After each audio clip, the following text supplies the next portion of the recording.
BPL card ಬಗ್ಗೆ ಸದ್ಯ ಗೊಂದಲದ ಪರಿಸ್ಥಿತಿ ನಿರ್ಮಾಣ ಆಗಿದೆ. ಇದಕ್ಕೆ ಮತ್ತೆ ಸ್ಪಷ್ಟನೆಯನ್ನು ಮುಖ್ಯಮಂತ್ರಿ ಸಿದ್ದರಾಮಯ್ಯ ಕೊಟ್ಟಿದ್ದಾರೆ. ಬಿಪಿಎಲ್ ಕಾರ್ಡ್ ಬಗ್ಗೆ ಬಡವರು ಆತಂಕ ಪಡಬೇಕಾದಂತ ಅಗತ್ಯ ಇಲ್ಲ. ಅರ್ಹರ ಬಿಪಿಎಲ್ ಕಾರ್ಡ್ ಅನ್ನು ರದ್ದು ಮಾಡಬೇಡಿ ಅಂತ ನಾನು ಹೇಳಿದ್ದೀನಿ. ಮುನಿಯಪ್ಪಗೆ ಈ ಬಗ್ಗೆ ನಾನು ಸೂಚನೆಯನ್ನು ಕೊಟ್ಟಿದ್ದೀನಿ. ಯಾವ ಕಾರಣಕ್ಕೂ ಕೂಡ ಬಡವರಿಗೆ ಕಾರ್ಡ್ ಮಿಸ್ ಆಗಬಾರದು. ಬಿಪಿಎಲ್ ಕಾರ್ಡ್ ರದ್ದಾಗತ್ತೆ ಅನ್ನೋ ವಿಚಾರಕ್ಕೆ ಸಂಬಂಧಿಸಿದಂತೆ ಸಿಎಂ ಮಾತನಾಡಿರೋದು. ಒಂದು ವೇಳೆ ಅರ್ಹರಿದ್ದು ಬಿಪಿಎಲ್ ಕಾರ್ಡ್ ರದ್ದಾದ್ರೆ ಮತ್ತೆ ಅರ್ಜಿ ಕೊಟ್ಟರೆ ನಾವು ಕಾರ್ಡ್ ಮಾಡಿಸ್ಕೊಡ್ತೀವಿ. ನಾವು ಬಡವರ ಪರ ಇದ್ದೀವಿ, ಬಿಜೆಪಿಯವರು ಶ್ರೀಮಂತರ ಪರ ಇದ್ದಾರೆ, ಅವರಿಂದ ನಾವು ಪಾಠ ಕಲಿಬೇಕಾದಂತ ಅಗತ್ಯ ಇಲ್ಲ ಅಂತ ಹೇಳಿದ್ದಾರೆ.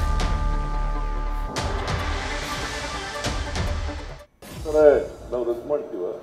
ನಾನು ಮುನಿಯಪ್ಪನವ್ರಿಗೆ ಹೇಳಿದ್ದೀನಿ, ನಾನು ಯಾವುದೇ ಕಾರಣಕ್ಕೆ ಅರ್ಹ ಬಿಪಿಎಲ್ ಕಾರ್ಡ್ ಹೋಲ್ಡರ್ ಒಬ್ರು ತಪ್ಪಿಸ್ಕೋಬಾರದು, ಅವರೆಲ್ಲರಿಗೂ ಕೊಡಬೇಕು ಅಂತ. ಒಂದ್ ವೇಳೆ ಒಬ್ರು ಇಬ್ರು ಅನರ್ಹರು ಸೇರ್ಕೊಂಡ್ರೂ ಪರವಾಗಿಲ್ಲ, ಅರ್ಹರು ಮಾತ್ರ ಅವ್ರ ಕಡೆ ಇರಬಾರ್ದು, ಬಿಟ್ಟೋಗ್ಬಾರ್ದು.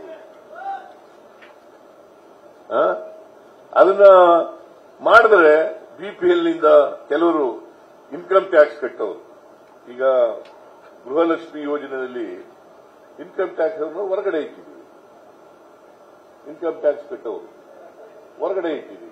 ಬಿಪಿಎಲ್ ಅಂದ್ರೇನು? Below poverty line. ಎಪಿಎಲ್ ಅಂದ್ರೇನು? Above poverty line. ನಾವು ಬಿಪಿಎಲ್ ನವರು ಒಬ್ರು ಬಿಟ್ಟು ಹೋಗ್ಬಾರ್ದು, ಎಲ್ಲರೂ ಬಡವರು ಸಿಗ್ಬೇಕು. ಹೋಗಿ ಹಿಡಿಯೋದು ಇವರೇ. ನಮಗೆ ಬಿಪಿಎಲ್ ಕಾರ್ಡ್ ಕೊಡ್ತಿದ್ರು, ನಿಲ್ಲಿಸ್ಬಿಟ್ಟಿದ್ದಾರೆ, ರದ್ದು ಮಾಡಿಬಿಟ್ಟಿದ್ದಾರೆ. ನಾನು ಹೇಳ್ತೀನಿ ಮುನಿಯಪ್ಪನವರೇ, ಯಾವ ಕಾರಣಕ್ಕೂ ಒಬ್ರು ಬಿಪಿಎಲ್ ಕಾರ್ಡ್ನವರು ಬಿಟ್ಟು ಹೋಗಬಾರದು. ಬಡತನದ ರೇಖೆಯಿಂದ ಕೆಳಗಡೆ ಇರ್ತಕ್ಕಂಥವ್ರು ಯಾರನ್ನೂ ತಪ್ಪಿಸಬೇಡಿ. ಯಾರು ಇನ್ಕಮ್ ಟ್ಯಾಕ್ಸ್ ಕಟ್ತಾರೆ, ಶ್ರೀಮಂತರಿದ್ದಾರೆ, ಯಾರಿಗೆ ಸರ್ಕಾರಿ ನೌಕರರಾಗಿದ್ದಾರೆ ಅಂತವರು ಅವರು ಅರ್ಹರಲ್ಲ, ಅನರ್ಹರು. ನಾವು ಎಪಿಎಲ್ ಕೊಡಿ, ಎಪಿಎಲ್ಗೂ ಕೆಲವು ಸವಲತ್ತುಗಳಿದ್ದಾವೆ, ಎಪಿಎಲ್ ಕೊಡಿ. ಆದರೆ ಬಿಪಿಎಲ್ ನವರು ಮಾತ್ರ ಬಿಡಕೂಡುದು.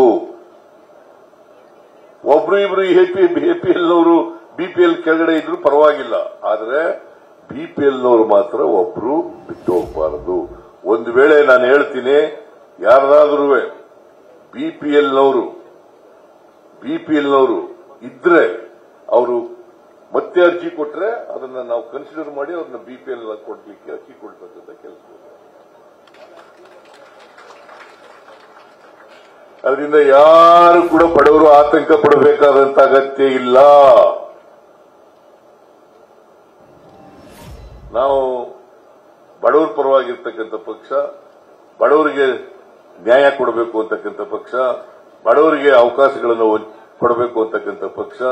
ಕಾಂಗ್ರೆಸ್ ಬಿಜೆಪಿಯಿಂದ ಪಾಠ ಕಲಿಬೇಕಾದಂತ ಅಗತ್ಯ ಇಲ್ಲ.